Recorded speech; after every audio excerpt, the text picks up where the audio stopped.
Bonjour, bienvenue à toutes et à tous sur Cocotte TV pour cette nouvelle vidéo de présentation qui porte sur un boîtier, à savoir le Bitfenix Aegis, un boîtier de type micro ATX qui se veut un petit peu dédié quand même au water cooling. On va découvrir tout ça tout de suite ensemble, c'est sur Cocotte TV. On commence tout d'abord avec quelques tech specs de ce boîtier. Il mesure 205 par 470 par 480 mm, pèse 6,7 kg, est au format micro ATX, son châssis est en acier, ses carénages sont en plastique.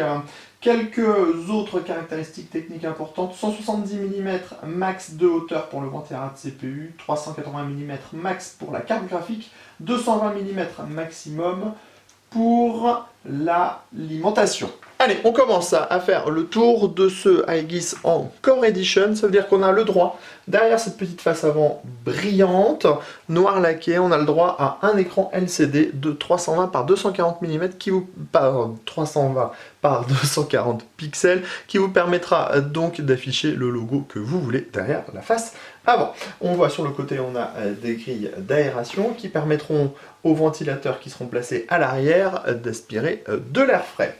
On va pouvoir d'ailleurs passer derrière cette face avant, on tire comme ceci. Ici on voit on a l'accès à l'écran USB, l'écran LCD qui se branche donc en USB. On a ensuite ici un grand filtre aimanté, et le grand filtre aimanté cache des emplacements en 3 x 120 mm ou 2 x 140 mm. Si on démonte tout à l'intérieur, on pourra également mettre un radiateur de 360 mm sur la face avant.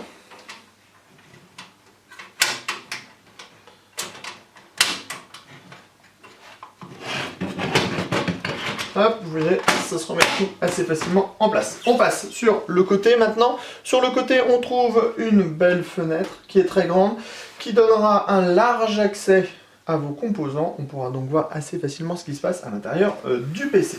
On continue sans plus attendre à l'arrière, où on a une conception plutôt traditionnelle et classique avec deux passe-cloisons, l'emplacement de la plaque IO Shield de la carte mère, un emplacement pour un ventilateur de 120 mm. On trouve également 5 slots d'extension avec des caches ajourées, une petite grille d'aération et enfin l'emplacement de l'alimentation dans le bas. On remarque que tous les panneaux sont démontables, que ce soit celui du dessus ou ceux des côtés, grâce à des vis à main. On en trouve 2 par panneau. Sur le boîtier maintenant, on retrouve également un grand filtre. Donc là aussi, il est aimanté comme le modèle du dessus. On voit qu'on a l'emplacement ici pour l'alimentation qui est donc derrière une petite grille. Et ici, on a une autre grille qui vous laissera installer un ventilateur en 120 ou en 140 mm. On a également 4 pieds. Donc des pieds qui sont en plastique dur recouverts de mousse en cas de mousse. Sur le dessus maintenant, donc on va trouver le power on, le reset, le dispositif pour réguler la vitesse des ventilateurs selon 3 modes. On trouve également 2 USB 3.0, les entrées-sorties audio et les diodes d'activité. Enfin, ici sur le dessus, on trouve une grille amovible qui vous laissera un accès certes limité aux 3 ventilateurs de 120 mm ou aux 2 ventilateurs de 140 mm. Le tout est filtré, mais sachez que cette partie se démonte si on retire les 2 vis à main, ce qui vous permettra d'installer facilement les ventilateurs à l'intérieur.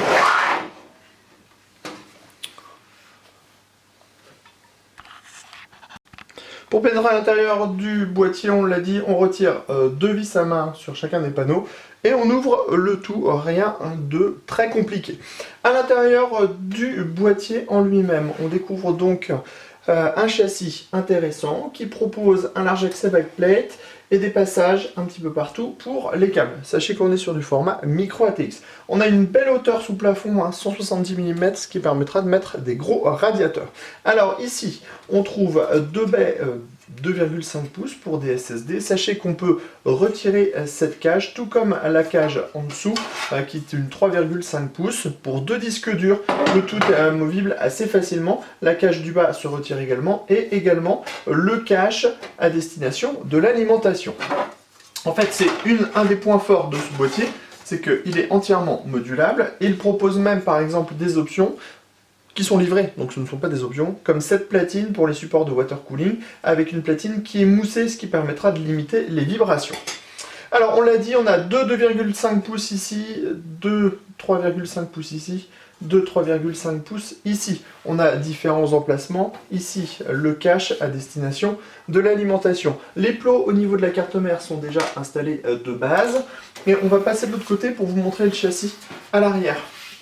Parce que c'est aussi relativement intéressant. On a par exemple une platine ici, avec des vis en caoutchouc qui pourra servir soit pour installer un SSD, soit pour pouvoir mettre par exemple un réservoir à cet endroit-là. On a également une autre platine SSD ici, donc qui est à l'arrière du plateau, à l'arrière de l'alimentation. On a vraiment des solutions techniques qui sont différentes de ce que l'on retrouve habituellement et c'est plutôt une bonne chose. On pourra donc par exemple, si on décide d'avoir qu'un seul SSD, le placer ici à l'arrière et retirer tous les autres composants et toutes les autres platines pour pouvoir profiter uniquement de deux radiateurs de water cooling par exemple, pour pouvoir refroidir et un CPU et une carte graphique et ainsi avoir de bonnes performances et un excellent refroidissement. Un boîtier qui est donc assez intéressant à notre avis.